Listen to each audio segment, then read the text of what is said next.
சோற்றானிக்கரை அன்னை ஜெகதாம்பிகையே ஆதிபராசக்தி கைதொழுதோ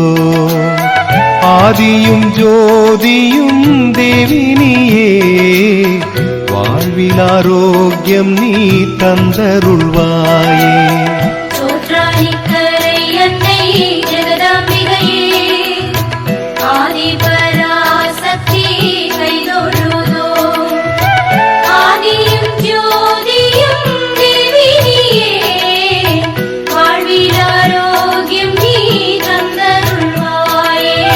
பார்வதி தேவி ஸ்ரீபத்ரகாளி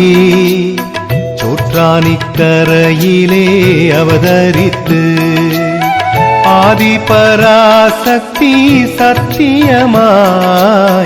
அகிலம் காத்திட வந்ததாய்